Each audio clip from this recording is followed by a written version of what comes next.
क्या दूसरे के मन की बात को जान लेना, कोई इंसान हमारे बारे में क्या सोच रहा है, इन बातों को जान लेना क्या संभव है? तो इसका उत्तर है हाँ। 100% तो नहीं, लेकिन किसी हद तक आप किसी के भी मन की बातों को जान सकते हैं, समझ सकते हैं। लेकिन अगर आप भी इसे सीखना चाहते हो तो आप इस वीडियो को बहुत ध्यान और समझ के साथ देखिए, और इस वीडियो में जो प्रयोग आपको बताए जा रहे हैं उन्हें आप लगातार अभ्यास करने की कोशिश कीजिए। तभी आप किसी के भी मन की बात को समझ पाएंगे, महसूस कर पाएंगे। वैसे ये सब प्रयोग आपको कोई बताएगा नहीं, क्योंकि बहुत सारे एस्ट्रोलॉजर जो ज्योतिषी हैं वो यही सारे प्रयोग करके आपके मनोभावों को जान लेते हैं। आप जैसे ही उनके पास जाते हैं वो पहले ही आपके मनोभावों को पढ़ना शुरू कर देते हैं। आप अपने बारे में उन्हें थोड़ा बताते हैं और वो आपको आपके ही बारे में बहुत कुछ बता देते हैं। तो आपको लगने लगता है कि ये ज्योतिषी तो बहुत चमत्कारी हैं, इन्हें हमारे भूतकाल के बारे में, हमारे भविष्य के बारे में सब कुछ पता है। पर ये वास्तविकता नहीं है और ये कोई चमत्कार भी नहीं है। ये सिर्फ अभ्यास की बात है जो उन्होंने किया है, और उसी से ही वो आपके मन की बातों को जान लेते हैं। अब वो तो आपको ये सारी बातें नहीं बता सकते, क्योंकि उनका घर और उनका बिजनेस इसी से ही चलता है। तो आइए अब हम शुरू करते हैं कि इसको किया कैसे जाता है। सबसे पहली बात है कि अगर आप किसी के मन की बात को जानना चाहते हैं तो उसके लिए आपके मन का शांत होना बहुत जरूरी है। थोड़ा ध्यान से समझना इस बात को, तभी आप इन प्रयोगों को सक्सेसफुली कर पाएंगे। मैं आपको एक कहानी सुनाता हूँ। एक जैन फकीर हुए जॉर्ज गुरजिएफ, उनके पास जो कोई भी शिक्षा लेने आता था वो उन्हें सिखाते थे कि तुम शब्दों से नहीं, मन के भावों से बातचीत करना सीखो। इसे टेलीपैथी भी कहा जाता है, जो बिना कुछ कहे एक दूसरे के साथ मन ही मन में बात कर लेना। कई बार आप लोगों ने महसूस किया होगा कि आप किसी के बारे में सोचते हैं और वो इंसान आपके सामने आ जाता है या उसका फोन आ जाता है। कहीं ना कहीं आपके मन की बातें उस तक पहुंच जाती है और उसके मन की बात आप तक पहुंच जाती है। तो जो जैन फकीर थे वो अपने सारे शिष्यों को एक प्रयोग सिखाते थे कि तुम अपने आप को एक कमरे में बंद रखो और एक भी शब्द नहीं बोलना है, किसी से कोई बात नहीं करनी है। सबसे पहले तो तुम अपनी वाणी को शांत करो। जब तुम्हारी वाणी शांत होगी तभी तुम्हारा मन शांत होगा। हमारी वाणी ही हमारे विचारों को शब्द देती है, आवाज देती है। पहले वाणी में शांति आएगी, फिर विचारों में शांति आएगी। फिर जब धीरे धीरे उन शिष्यों का मन प्रयोगों के द्वारा शांत होने लगता था तो गुरजिएफ क्या करते थे, अपने मन में एक शब्द बोलते थे, जैसे कि गुलाब का फूल। और जब तक वो शब्द उन शिष्यों को सुनाई नहीं देता था वो उन शिष्यों से इसी प्रयोग को लगातार करवाते रहते थे।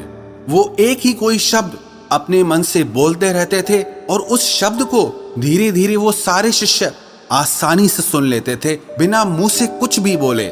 आप कहोगे ये सब बकवास बातें हैं। ये बिल्कुल भी बकवास बातें नहीं है, ये प्रूव्ड साइंटिफिक बातें हैं। बहुत लोगों ने इस पे प्रयोग किए हैं। आपने कभी देखा, जो मनोवैज्ञानिक होते हैं वो बहुत से लोगों के चेहरे के हाव भावों को देखकर, उनकी बातों को सुनकर उनके मन की बात जान लेते हैं। तभी मनोवैज्ञानिक लोगों के सामने सब लोग अपने दिल की हर बात खोल कर रख देते हैं। उन्हें लगता है कि इन्हें हमारे बारे में सब कुछ समझ में आता है, ये तो हमारे मन की बातें पढ़ लेते हैं। जो लोग मनोवैज्ञानिकों के पास जाते हैं उन्हें लगता है कि इस मनोवैज्ञानिक के पास तो कोई चमत्कारी शक्ति है। सच कहूं, उसके पास कोई चमत्कारी शक्ति नहीं। उसने बस अपने विचारों को शांत करके, खुद के विचारों में ठहराव ला करके, उसने अपने भावों को, अपनी ऊर्जा को आपसे कनेक्ट कर लिया। इसलिए जो भी आपके हाव भाव हैं उसकी ऊर्जा को वो मनोवैज्ञानिक महसूस कर पाता है, समझ पाता है। सीधा सरल सा सूत्र है कि जब तक आप बोलते रहते हैं सामने वाले सुनते रहते हैं। आप बोलना बंद करते हैं तभी सामने वाला जो बोल रहा है वो आप सुन पाते हैं। यदि आप दोनों ही लगातार बोलते रहेंगे तो किसी को कुछ समझ में नहीं आएगा। ठीक इसी तरह यदि आपका मन चुप है तभी आप किसी दूसरे का मन सुन सकते हैं। मन के चुप होने का मतलब है कि आप विचार और कल्पनाओं से बाहर निकलकर पूर्णतः शांत हो जाएं। इसे ही चित्त का शांत होना कहते हैं। कहते हैं कि इस मन की शक्ति योग के बल पर जो योगी लोग होते हैं वो चींटियों के पैरों में बंधे घुंघरू की आवाज तक भी सुन सकते हैं। तो लोगों के मन में तो दुनिया भर का शोर मचा हुआ है, वो आपको कैसे नहीं सुनाई देगा। लेकिन इसके लिए आपको एक बात बता दूं, जिन लोगों का मन बहुत चंचल रहता है, बहुत दौड़ता रहता है, ऐसे लोग अपने ही मन की बातों को ठीक से नहीं समझ पाते, तो वो किसी और के मन की बात को क्या समझ पाएंगे। मैंने एक कहानी सुनी, एक फकीर हुए लाओ त्सु, वो अपने एक शिष्य के साथ रोज सुबह में वॉक करने जाते थे। एक दिन जो उनका शिष्य था, तो उस दिन उनका शिष्य अपने मित्र को भी साथ लेकर आया। तो मॉर्निंग वॉक के टाइम पे उनका शिष्य और उसका मित्र भी साथ साथ चलने लगा। वो काफी देर तक ऐसे ही पैदल चलते रहे, किसी ने कोई आवाज नहीं की। जो उनके शिष्य का मित्र था वो बड़ा हैरान हो रहा था कि ये लोग कुछ बोलते क्यों नहीं, इतनी देर से चुप क्यों हैं ये लोग। तो उसने सोचा मैं ही बात शुरू करता हूँ, और काफी समय गुजरने के बाद उसने सिर्फ इतना कहा कि कितनी अच्छी सुबह है, कितना अच्छा मौसम है। जब उस शिष्य के मित्र ने ये बात कही तो लाओ त्सु ने कहा कि कल से तुम अपने मित्र को मेरे पास बिल्कुल लेकर मत आना, क्योंकि ये बहुत शोर मचाता है। वो शिष्य बड़ा हैरान हो गया कि इसने तो सिर्फ इतना कहा कि कितनी अच्छी सुबह है, मौसम कितना अच्छा है, इसमें इसने ऐसा कौन सा शोर मचा दिया। तो लाओ त्सु ने अपने शिष्य से कहा कि मेरा मन अब पूर्णतः शांत हो गया है, अब जरा सी भी आवाज मुझे शोरगुल मालूम होती है। सुबह अच्छी है तो है, मौसम अच्छा है तो है, मैं भी देख रहा था कि मौसम अच्छा है, तुम भी देख रहे थे, तो इस बात को व्यर्थ में बताने का मतलब ही क्या हुआ। मेरे मन में ऐसी शांति भर गई है कि ये व्यर्थ की बातें मुझे अब बिल्कुल अच्छी नहीं लगती, क्योंकि मैं बिना बोले ही सब कुछ सुन सकता हूँ और बिना कहे ही सब कुछ कह सकता हूँ। तो मैं शब्दों को बोलकर और सुनकर अपनी उस शक्ति को क्यों नष्ट करूं। जब मैं बिना बोले सुन सकता हूं, बिना कहे भी कह सकता हूं, तो मुझे शब्दों की जरूरत ही नहीं है। अगर आप भी चाहते हैं कि आप दूसरे लोगों के मन की बात जान सकें, तो उसके लिए आप एक प्रयोग करें।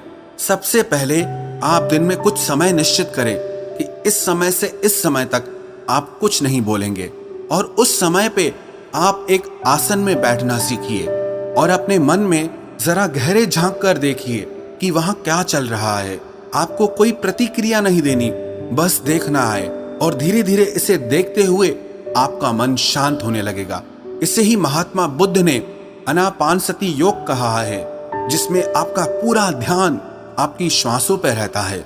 इससे आपके मन में पूर्णतः शांति आ जाती है, और जब आपका मन पूरी तरह से शांत हो जाता है तो आप अपने आसपास में हो रही चीजों को, लोगों को गहराई से देख पाते हैं, गहराई से समझ पाते हैं, सुन पाते हैं। एक शांत चित्त वाला इंसान बिना कहे भी सामने वाले की हर बात को समझ लेगा, और वो जो कह रहा है उसकी झूठी बातों में वो कभी नहीं फंसेगा, क्योंकि एक शांत चित्त वाला वो सब कुछ सुन सकता है जो एक साधारण इंसान कभी नहीं सुन सकता। अगर आप भी चाहते हैं कि आप लोगों का मन पढ़ सकें, उनके मन में चल रही भावनाओं को महसूस कर सकें, तो उसके लिए आप अपने मन को शांत करने का अभ्यास करें। और जब आपका मन शांत हो जाए तो धीरे धीरे लोगों के मन में गहरे झांकने की कोशिश करें, उनके हाव भाव को समझने की कोशिश करें। उनके शब्दों पर नहीं जाएं, जो उनके हाव भाव हैं आप उन्हें गहराई से समझने की कोशिश करें। दूसरे के मन की बात को जान लेना, इसमें कोई बड़ी बात नहीं है, पर शर्त यही है कि आपको यही अभ्यास निरंतर करना होगा। जिस दिन आपका अभ्यास सिद्ध हो जाएगा, आपको बिना कहे भी लोगों के मन की सारी बातें बिल्कुल साफ सुनाई देंगी। अब आप ये सोच रहे होंगे कि किसी और के मन की बात पता करके हमें क्या फायदा मिल जाएगा, लेकिन मैं आपको बता दूं कि इसका फायदा आपको जीवन के हर क्षेत्र में मिलेगा। चाहे वो आपके रिश्ते हो, आपके क्लाइंट्स हो, आपकी नौकरी का इंटरव्यू हो, जिंदगी के किसी भी क्षेत्र में चले जाओ, अगर आप सामने वाले के मन की बातों को समझ पाओ, महसूस कर पाओ, तो आप जिंदगी में हर कामयाबी हासिल कर सकते हो। इसके बहुत फायदे हैं। इससे आपको कोई भी इंसान झूठ बोल के धोखा नहीं दे सकता, कोई आपका इस्तेमाल नहीं कर सकता। आप हर तरह की भावनात्मक चोट खाने से बच जाएंगे, कोई आपके पैसों को लूट कर नहीं जा सकता। और एक बात मैं आपको बता दूं कि ये प्रयोग एक ही दिन में सिद्ध नहीं होते हैं। इनमें थोड़ा समय लगता है, बहुत ज्यादा तो नहीं, लेकिन कुछ महीनों के अभ्यास से ही आप जल्दी ही किसी के भी मन की बातों को आसानी से जान लेंगे।